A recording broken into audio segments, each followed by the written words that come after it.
তারা বলছে শেখ হাসিনার প্রত্যাবর্তন বাংলাদেশের রাজনৈতিক মানচিত্র পরিবর্তন করে দেবে।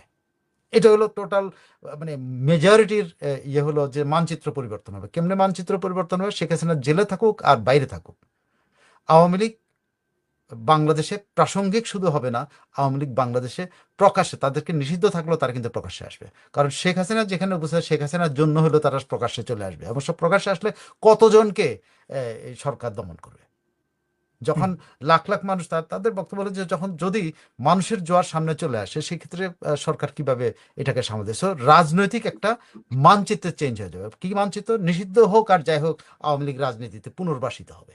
একদম রিহ্যাবিলিটেশনের কথা বলছে। বলছে আওয়ামী লীগ সরাসরি সেই দিনই বাংলাদেশের রাজনীতিতে রিহ্যাবিলিটেট হবে। যে মানচিত্রটা চেঞ্জ হবে, যে যেই আওয়ামী লীগ এখন পর্যন্ত বাসা থেকে বেরোতে পারছে না, যারা বেড়ে যাবে, এই একদিনের মধ্যে পুরো জিনিসটা, সিনারিটা চেঞ্জ হবে। সে আওয়ামী লীগ প্রকাশ্য হবে, তাদেরকে কেউ কিছু মানে করতে গেলে তখন বাংলাদেশের সংঘাতের রাজনীতি শুরু হবে। যদি তখন কোনো দমন পীড়নের চেষ্টা হয়, সংঘাতের রাজনীতি। সো আসলেই তার প্রত্যাবর্তনটা ঘিরে যেমন আশাবাদ আওয়ামী লীগের জন্য, তেমনি কিন্তু আবার আশঙ্কাও প্রকাশ করতেছে তারা যে বাংলাদেশের সংঘাতের রাজনীতি শুরু হতে পারে যদি সরকার দমন পীড়নের দিকে যায়। কারণ এত বিপুল সংখ্যক মানুষকে দমন পীড়ন করে থামানো যাবে না।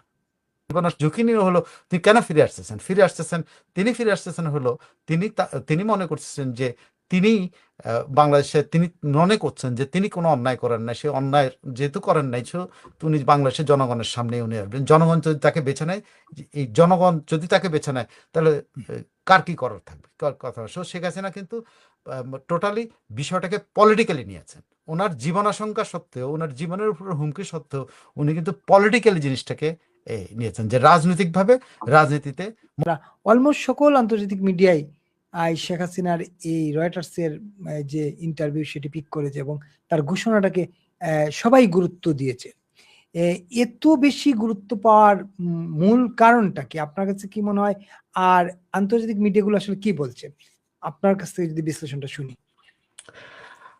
প্রথমত হলো যে আমি মনে হয় যে দর্শকদের জন্য আমি আন্তর্জাতিক মিডিয়াতে মানে এই রয়টার্সের রিপোর্টটা কিভাবে ট্রিটেড হয়েছে সেটা একটু বলি। প্লিজ। রয়টার্সের রিপোর্টটা এই পর্যন্ত, রয়টার্স যেটা রিপোর্ট করেছে, রয়টার্স যে হিসাব, সেই হিসাবে রয়টার্সের যে ইন্টারভিউটা এই পর্যন্ত সারা পৃথিবীর আফ্রিকা, এশিয়া, ইউরোপ, এই সব মিলে, আমেরিকা, সব দেশ মিলে, মানে এমন এমন দেশেও পিক করেছে, এটা কল্পনা করা যায়। মানে 91টা প্রতিষ্ঠান এই ইন্টারভিউটা পিক করছে, একটা 91% ইন্টারভিউটা। এবং এই 91 প্রতিষ্ঠানের মধ্যে হুবহু ইন্টারভিউটাও অনেকে প্রচার করছেন, আর কেউ কেউ এটা বিশ্লেষণ করেছেন। তো এটা মানে অবিশ্বাস্যভাবে, যে অবিশ্বাস্য, মানে এটা একটা অবিশ্বাস্য যে দেখেন মানে সেই কোন আমি যদি আপনার বলে কোন দেশ, দেশগুলোর যদি বলি, এইসব দেশেও যদি মানে শেখ হাসিনার ইন্টারভিউগুলো ছাপা হয়েছে, সেটা হলো আহ, উম, মানে কি বলা, আমি কোথায় হলে পাকিস্তানের পর্যন্ত, পাকিস্তান, যে পাকিস্তান শেখ হাসিনা দেখতে পারে না, সেই পাকিস্তানের ডন পত্রিকায়, ডেইলি টাইমসে, মিন্টে প্রচারিত হয়েছে। তারপরে মানে আপনি যদি ধরেন জাপানি নিক্কিতে ইয়ে হয়েছে। তারপরে আপনার যদি আরো মানে ইভেন বিভিন্ন বিভিন্ন মানে টিভি স্টেশন অ্যাটলিস্ট কিছু অংশ হইলো প্রচার করেছে। আমি এ পর্যন্ত আমার কাছে যে লিস্টটা আছে, এটা রয়টার্সের লিস্ট না, বাট একটা লিস্ট আমি সংগ্রহ করতে পারি, দেখে দেখে সংগ্রহ করছে। সের মধ্যে রয়টার্সের যে রিপোর্টটা, এই রিপোর্টটাকে বিভিন্ন নিউজ আউটলেট শুধু মানে রয়টার্সের রিপোর্ট হিসেবে প্রচার করে, অ্যানালাইসিস করেছে। এর মধ্যে বহু মানে ইভেন কি বলে এন্টারটেনমেন্ট নিউজ পেজও কিন্তু, ফিল্মি মন্ত্র নামে একটা মিডিয়া আছে, তারাও কিন্তু এটা মানে ইয়ে করছে যে এটা যতই তারা এন্টারটেনমেন্টের ব্যাপারটা দেয়, তারাও কিন্তু এটা প্রচার করে। তারপরে ধরেন সোজু টুডে এর মতো সাউথ কোরিয়ান, এরা কেন মানে শেখ হাসিনার অত, তারা তো আমাদেরকে অত চেনেও না, সেই সব জায়গায় সেখানে আহ, বিভিন্ন বাট আমি যদি কয়েকটা নাম বলি, তাহলে আপনি বলতে পারবেন যে প্লিজ প্লিজ। দ্য প্রেস, যেগুলা কমেন্টারি করেছে, দ্য প্রেস একটা ইউটিউবের নিউজ চ্যানেল। তারপর ইনফরমেন্ট, যারা এটা গ্রাফিক্স করে এরা শেখ হাসিনার বক্তব্যগুলোকে প্রচার করেছে। তারপরে স্কুপ হুপ, তারপর নিউজ পয়েন্ট, হ্যাঁ, ডেভিস কোর্স, মানে এরা হলো অ্যানালাইসিস করে, হ্যাঁ, অ্যানালাইসিস করে। তারপর বাংলাদেশি নিউজ মিডিয়ার মধ্যে আসলে ওইভাবে যেভাবে বড় করে যেটাতে ছাপা হয়েছে সেটার নাম বলা আছে, শুধু ডেইলি স্টারের কথা বলা হয়েছে, আর বিজনেস স্ট্যান্ডার্ডে বড় করে ছাপা হয়েছে। বিজনেস মানে স্ট্যান্ডার্ড এবং মোটামুটি বিডি নিউজ। আহ, না, এই যে আমি যে লিস্টটা পেয়েছি আমি তো জানি না বাংলাদেশে কি, ও আচ্ছা, আমার কাছে যেটা হ্যাঁ আছে সেই বুঝতে যে পারছি। লিস্টটা, সেটা হচ্ছে ডেইলি স্টার বড় করে ছাপছে আর বিজনেস হুম। স্ট্যান্ডার্ড বড় করে ছেপেছে।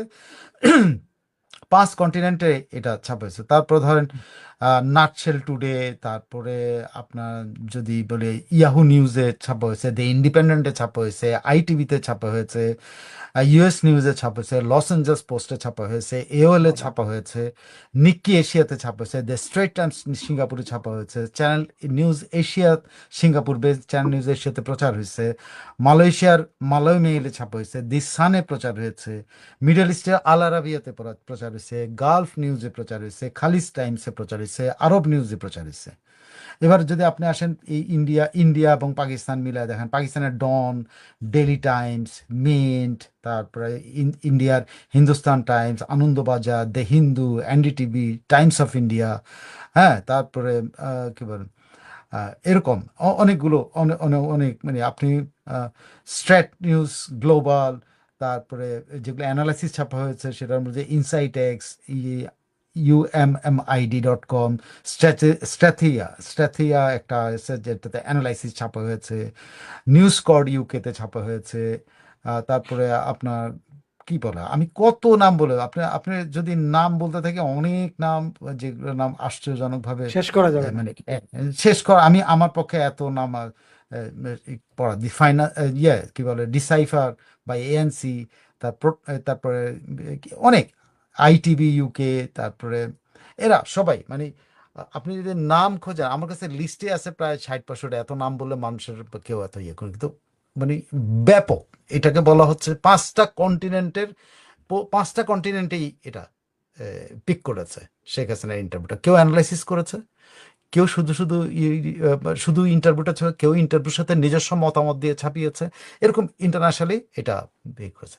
তবে যেই জিনিসটাতে সবচেয়ে বেশি ইন্টারন্যাশনাল মিডিয়াগুলো ইয়ে করেছে সেটা হলো আহ, শেখ হাসিনার এই ফেরত আসার টাকার 2-3 ভাগে তারা ভাগ করেছে। এক হইলো তিনি রিস্ক নিচ্ছেন কিনা, এটা কি বড় রিস্ক হচ্ছে। 2 নম্বর হলো তাকে কিভাবে ট্রিট করবে বাংলাদেশ সরকার, এইগুলা বিশেষভাবে উল্লেখযোগ্য হয়েছে সেটা।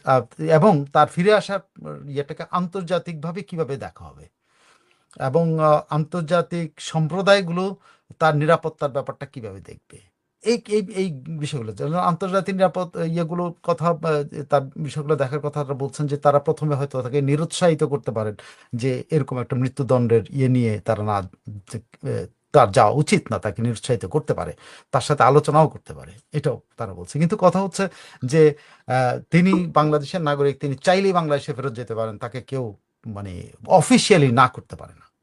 তো যখন অফিসিয়ালি ওনাকে না করতে পারে, তাহলে আন্তর্জাতিক সম্প্রদায়ের কি কি দায়িত্ব থাকবে, এরকম আলোচনাগুলো আন্তর্জাতিক সম্প্রদায়ের মধ্যে জাতিসংঘ থেকে শুরু, জাতিসংঘের দায়িত্ব কি হবে, মানবাধিকার সংগঠনগুলোর দায়িত্ব কি হবে, ইন্টারন্যাশনাল এই কি বলে ইয়েগুলো মনিটরিং, যারা মনিটর করে এই ধরনের সিচুয়েশন, তাদের অবস্থানকে, বড় বড় দেশগুলোর ভূমিকা কি হবে, এরকম আলোচনা আসছে। যেমন বলছে যে শেখ হাসিনার এই দেশে ফিরে আসাটা 1 নম্বর ব্যাপারটা দাঁড়াচ্ছে নিরাপত্তা। সো আন্তর্জাতিকভাবে তার নিরাপত্তার ব্যাপারটা সবার আগে, সবার দৃষ্টিতে থাকবে, যে ওনাকে কিভাবে বাংলাদেশ সরকার ট্রিট করে, তাকে কি, তার নিরাপত্তা কি দেখে, এটা। এবং তার পরবর্তী যেটা হবে যে ওনার যে আইনি প্রসেসগুলো কিভাবে বাংলাদেশ সরকার ডিল করে, এইটা সরাসরি মনিটর করবে ইন্টারন্যাশনাল অর্গানাইজেশনগুলো, ইন্টারন্যাশনাল সংস্থাগুলো। কেননা কারণ হলো বাংলাদেশের আদালতে অলরেডি তাকে ফাঁসির আদেশ দেওয়া হয়েছে, যেটা ইন্টারন্যাশনালি বেশিরভাগ যেসব দেশ বা যারা এটাতে কনসার্ন, তারা তাদের দেশ এবং সেই প্রতিষ্ঠানগুলো বা দেশগুলো মৃত্যুদণ্ডে বিশ্বাস করে না, বিশেষ করে ইউরোপিয়ান দেশগুলো এরা মৃত্যুদণ্ডে বিশ্বাস করে না। সো তারা কিন্তু এই জিনিসটা দিয়ে খেয়াল রাখবে যে শেখ হাসিনার সাথে কোনো রকম যেন এই ধরনের কোনো ইয়ে না হয়, এইটার ব্যাপারে তারা কনসার্ন থাকবে এবং বাংলাদেশ সরকারের সাথে কনস্ট্যান্ট যোগাযোগ তার রাখবে। এটা হলো ইন্টারন্যাশনাল মিডিয়ার ইয়ে। আর জাতিসংঘ থেকে সরে, জাতিসংঘ যেহেতু জাতিসংঘ নিজেই কিন্তু এই মৃত্যুদণ্ড বিরোধী চার্টার তারা ইয়ে করছে এবং তারা এটার বিরুদ্ধে অ্যাডভোকেসি করে। এবং শেখ হাসিনা মৃত্যুদণ্ডের দেওয়ার পরে জাতিসংঘ কিন্তু রিয়েক্ট করেছে, হিউম্যান রাইটস যে কমিশন তারা কিন্তু রিয়েক্ট করে, তারা বলছে এটা তারা বিচারে তাদের আপত্তি নাই, কিন্তু কোনো মৃত্যুদণ্ডের ব্যাপারে তাদের কোনো সমর্থন নাই। সো তারা বিরোধিতা করবে এবং জাতিসংঘ এটাতে ইনভলভ হয়ে পড়বে। যে জাতিসংঘ তার বিরুদ্ধে রিপোর্ট করেছে, এবং এই কারণে জাতিসংঘ আরও বেশি কনসার্ন যে জাতিসংঘের একটা রিপোর্টকে বেস করে শেখ হাসিনাকে দেওয়া হয়েছে। এই জিনিসগুলো কিন্তু আসছে। এটা হলো আন্তর্জাতিক দৃষ্টিতে তার শেখ হাসিনা ফেরত আসাটার পরে তার নিরাপত্তার বিষয়টা। এরপর আসবে তার তিনি বিচারে নেক্সট যে বিচার বিচার মধ্যে পড়েন, তিনি যেটা দাবি করেছেন, শেখ হাসিনা যেটা দাবি করেছেন যে তিনি চাইলে আন্তর্জাতিক ক্রিমিনাল এই ইন্টারন্যাশনাল ক্রাইমস কি যেন আইসিসিতে যেতে রাজি আছে। সো আইসিসি স্ট্যান্ডার্ডে তাকে ট্রিট করা হয় না। আইসিসি স্ট্যান্ডার্ডে তার আইনজীবী থেকে শুরু করে সবাই সুযোগ সুবিধা সেরকম পায় কিনা, তাকে ডিফেন্ড করা বা তার বক্তব্য শোনা যে আসলে ঘটনাটা কি ছিল এটা বের করা। তো এইটা ছিল যে তিনি গেলে তার নিরাপত্তা এবং তার বিচারের যে প্রক্রিয়াটা যেটা তিনি আইসিসি স্ট্যান্ডার্ডে চেয়েছেন শেখ হাসিনা, কারণ তিনি নিজে দাবি করেছেন যে আইসিসিতে উনি যেতে চান না, হেগে উনি তাকে যেতে চান, হেগে তার বিচার হোক এটা উনি চেন। সো হেগের স্ট্যান্ডার্ড কিন্তু আমাদের সরকার এটা মেনটেন করতে পারে কিনা। সোজা সাপটা কথা হলো আন্তর্জাতিক সম্প্রদায়ের এই জিনিসটা কিন্তু সবার এই ইয়েতে আসছে যে আন্তর্জাতিক সম্প্রদায় কীভাবে রিয়াক্ট করবে। প্রথমত তার নিরাপত্তাটা দেখবে, দ্বিতীয় তার বিচার প্রক্রিয়াটা তারা দেখবে সেটা ইন্টারন্যাশনাল স্ট্যান্ডার্ড মেনটেন করছে কিনা। এখন মানে আরও একটা বিষয় তারা ইয়ে করতে চাচ্ছেন যে বাংলাদেশ সরকার যা মানে এটা কিন্তু আন্তর্জাতিক সম্প্রদায়ের কথা ওরা বলে না, ওরা বলছে, ওরা নিজস্ব কমেন্টারি বলছে বাংলাদেশ সরকারের অতীত ইতিহাসটা কি। সেখানে শেখ হাসিনার বিষয়টাও আসছে যে শেখ হাসিনাই এই আইসিটির মানে আইসিটিতে এই জামাত নেতাদের বিচার করে এটা করছেন শেখ হাসিনা, সেই আদালতেই তার বিচার হচ্ছে। সো সেইটার স্ট্যান্ডার্ড শেখ হাসিনার সময় কি ছিল, এখন কি আছে, এটার যোগ্যতা কি, এগুলোও কিন্তু বিবেচনায় আসতেছে। এবং বাংলাদেশ সরকার মানে সেই স্ট্যান্ডার্ড মেনটেন করতে পারে কিনা এটা নিয়ে প্রত্যেকটা বেশিরভাগ নিউজ আউটলেট এটা সন্দেহ প্রকাশ করেছে। তবে একটা জায়গায় তাদের দেখা মানে ইন্টারন্যাশনাল মিডিয়াগুলোর দেখলাম, সেটা হলো যে একটা জায়গায় তারা কনসার্ন, সেটা হলো মৃত্যুদণ্ডটা। একটা জায়গায় তারা কনসার্ন বাংলাদেশের বিচার ব্যবস্থা নিয়ে, একটা জায়গায় তারা কনসার্ন বাংলাদেশের আইসিটি সেই স্ট্যান্ডার্ডের কিনা, কারণ অলরেডি এটা নিয়ে কোশ্চেন আছে। এবং তারা কোশ্চেনটা করতেছে কিন্তু শেখ হাসিনার আমলের সময় থেকে, যে ওই সময় কিন্তু এটা সেই স্ট্যান্ডার্ড বিচার করে, তারপরে এখনকার স্ট্যান্ডার্ড আরও লো হয়েছে। এগুলো তাদের কনসার্নের মধ্যে আসে। আরেকটা হলো পলিটিক্যাল, এখন আসছে তারা এইটা হলো শেখ হাসিনার নিরাপত্তা বিচার এসে, কিন্তু পলিটিক্যাল তারা বলছে শেখ হাসিনার প্রত্যাবর্তন বাংলাদেশের রাজনৈতিক মানচিত্র পরিবর্তন করে দেবে। এটা হলো টোটাল মানে মেজরিটির হলো যে মানচিত্র পরিবর্তন হবে। কেমনে মানচিত্র পরিবর্তন হবে? শেখ হাসিনা জেলে থাকুক আর বাইরে থাকুক, আওয়ামী লীগ বাংলাদেশে প্রাসঙ্গিক শুধু হবে না, আওয়ামী লীগ বাংলাদেশে প্রকাশ্যে, তাদেরকে নিষিদ্ধ থাকলেও তারা কিন্তু প্রকাশ্যে আসবে। কারণ শেখ হাসিনা যেখানে উপস্থিত, শেখ হাসিনার জন্য হলেও তারা প্রকাশ্যে চলে আসবে। অবশ্য প্রকাশ্যে আসলে কতজনকে সরকার দমন করবে? যখন লাখ লাখ মানুষ, তাদের বক্তব্য হলো যে যখন যদি মানুষের জোয়ার সামনে চলে আসে, সেক্ষেত্রে সরকার কিভাবে এটাকে সামলাবে। সো রাজনৈতিক একটা মানচিত্র চেঞ্জ হয়ে যাবে। কি মানচিত্র? নিষিদ্ধ হোক আর যাই হোক, আওয়ামী লীগ রাজনীতিতে পুনর্বাসিত হবে। একদম রিহ্যাবিলিটেশনের কথা বলছে। আওয়ামী লীগ সরাসরি সেই দিনই বাংলাদেশের রাজনীতিতে রিহ্যাবিলিটেট হবে। এই যে রিহ্যাবিলিটেশনটা, এটা বৈধ হোক অবৈধ হোক, কি হবে না হবে সেটা কিন্তু মানুষ দেখবে না, মানুষ তার হবে। এবং 3 নম্বর বলছে যে এটার কারণটা কি, কেন শেখ হাসিনা ফেরত আসতেছে, অ্যানালাইসিসগুলো। শেখ হাসিনা এখন দেখছেন যে তার ফিরে আসাটাই হলো সবচেয়ে তার জীবনের শঙ্কা নিয়ে, তার জীবনের থাকলো, জীবনের ঝুঁকি নিয়ে হলো তিনি কেন ফিরে আসতেছেন। তিনি ফিরে আসতেছেন হলো তিনি মনে করতেছেন যে তিনি বাংলাদেশে, তিনি মনে করছেন যে তিনি কোনো অন্যায় করেন না, সে অন্যায় যেহেতু করেন নাই, উনি বাংলাদেশের জনগণের সামনে উনি আসবেন। জনগণ যদি তাকে বেছে নেয়, এই জনগণ যদি তাকে বেছে নেয়, তাহলে কার কি করার থাকবে কথা। শেখ হাসিনা কিন্তু টোটালি বিষয়টাকে পলিটিক্যালি নিয়েছেন। ওনার জীবন আশঙ্কা সত্ত্বেও, ওনার জীবনের উপর হুমকি সত্ত্বেও উনি কিন্তু পলিটিক্যালি জিনিসটাকে নিয়েছেন, যে রাজনৈতিকভাবে রাজনীতিতে মোকাবেলা করার জন্য উনি এই সিদ্ধান্ত নিয়েছেন বলে তাদের কাছে মনে হচ্ছে। এটা হলো রাজনৈতিকভাবে তারা বলছে। এবং তারা আরেকটা বলছেন যে মানচিত্রটা চেঞ্জ হবে, যে যেই আওয়ামী লীগ এখন পর্যন্ত বাসা থেকে বেরোতে পারছে না, যারা বেড়ে যাবে, এই একদিনের মধ্যে পুরো জিনিসটা, সিনারিটা চেঞ্জ হবে। সে আওয়ামী লীগ প্রকাশ্য হবে, তাদেরকে কেউ কিছু মানে করতে গেলে তখন বাংলাদেশের সংঘাতের রাজনীতি শুরু হবে। যদি তখন কোনো দমন পীড়নের চেষ্টা হয়, সংঘাতের রাজনীতি। সো আসলেই তার প্রত্যাবর্তনটা ঘিরে যেমন আশাবাদ আওয়ামী লীগের জন্য, তেমনি কিন্তু আবার আশঙ্কাও প্রকাশ করতেছে তারা যে বাংলাদেশের সংঘাতের রাজনীতি শুরু হতে পারে যদি সরকার দমন পীড়নের দিকে যায়। কারণ এত বিপুল সংখ্যক মানুষকে দমন পীড়ন করে থামানো যাবে না। Thank you. এই হচ্ছে মোটামুটি সকল আন্তর্জাতিক মিডিয়ার সিনপসিসটা, মুদ্রা বিষয়, হ্যাঁ, তাই তো? যে মানচিত্র চেঞ্জ হবে, এটা হলো ওদের ফাইনাল মানে একটা অ্যানালাইসিসের মধ্যে, বিভিন্ন অ্যানালিটিক্যাল, যে তারা বলছে যে বাংলাদেশের রাজনৈতিক মানচিত্র চেঞ্জ হয়ে যাবে যেদিন শেখ হাসিনা ফিরবে। একেবারেই নিষিদ্ধ হোক আর অনিষিদ্ধ হোক, যেভাবে হোক আওয়ামী লীগ তখন ফ্রন্ট লাইনেই থাকবে, একেবারেই পরিষ্কার। আর এই যে শেখ হাসিনার এই ঘোষণার প্রেক্ষিতে এ তো গেল, আপনি মোটামুটি সব আরেকটা জিনিস, সরি আমি ভুলে গেছি, আরেকটা জিনিস হলো যে কেউ কেউ মনে করছেন যে কেউ কেউ যেটা মনে করছেন যে এই যে সামনের যে কয়টা মাস আছে, যেহেতু তিনি ডিসেম্বরের মধ্যে আসছেন, তো এই মধ্যে সরকার, বাংলাদেশ সরকারও খুব সম্ভবত তাদের মনোভাবের কোনো পরিবর্তন হতে পারে। বাংলাদেশের রাজনীতিতেও রাজনৈতিক নেতাদের মনোভাবের পরিবর্তন হতে পারে, কারণ এটা একটা চ্যালেঞ্জ। যে চ্যালেঞ্জ শেখ হাসিনা নিতে যাচ্ছেন, তার জীবনের সংখ্যার মধ্যেও যে চ্যালেঞ্জ নিতে যাচ্ছেন, সেই চ্যালেঞ্জ তারা কিভাবে মোকাবেলা করবেন, সেক্ষেত্রে বাংলাদেশের রাজনীতিবিদরাও কিন্তু, এখন যারা এক্সিস্টিং রাজনীতিবিদ আছে, মানে সরকারের কথা বলছেন, বিরোধী দল আছেন, তারাও কিন্তু এখন ভাবা শুরু করবে বলে তারা আশা করছেন। এটা একটা ছিল, সরি আমি তারা ভুলে এটা গেছি। পজিটিভলি হ্যান্ডেলিং হ্যাঁ, করবেন নাকি সংঘাতের দিকে যাবেন, এটা তাদের উপর ডিপেন্ড করবে।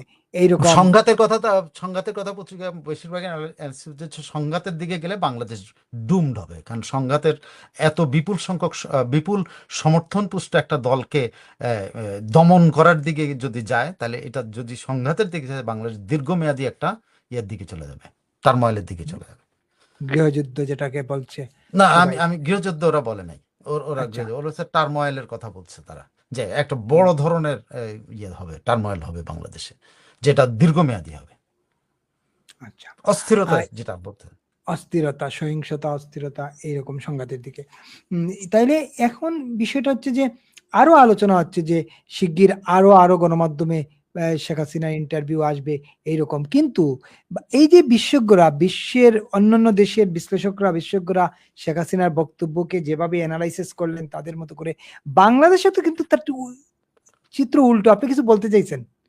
না, অ্যানালাইসিস কিন্তু এখনো এত ডিটেল, এটা হলো নিউজ অ্যানালাইসিস, কিন্তু আসল অ্যানালাইসিস নিউজ কিন্তু এখনো অ্যানালাইসিস, শুরু হয় নাই। নিউজ নিউজ অ্যানালাইসিস, অ্যানালাইসিস সামান্য হয়েছে, কিন্তু আসল অ্যানালাইসিস কিন্তু হয় না। এটা নিউজের ওই যে বলে না, যে একটা বক্তব্য কোট করে তারপর সেটার একটা এদিক ওদিক এটা ব্যাখ্যা করা, এটা হলো সাধারণত এই যে কমেন্টারি টাইপের রিপোর্টিং আর কি। এটা অ্যানালাইসিস একেবারে ডিটেল অ্যানালাইসিস আমার ধারণা আরো সপ্তাহখানেক লাগবে বা 2 সপ্তাহ লাগবে। দেখবে যে বড় বড় চিন্তক যেসব প্রতিষ্ঠান করছে, যেগুলো আমরা মাঝে মধ্যে যাদের কোট করি, হ্যাঁ, কি যেন প্রতিষ্ঠানগুলো, হ্যাঁ, ওই প্রতিষ্ঠানগুলো যখন অ্যানালাইসিস করবে তখন হলো আসল অ্যানালাইসিসগুলো আসবে। এখন যেটা হচ্ছে, এটা জাস্ট কমেন্টারি টাইপের, মানে লাইক একজন রিপোর্টার তার নিজস্ব মতামত যেখানে ঢোকান আর কি, এরকম করে আসছে।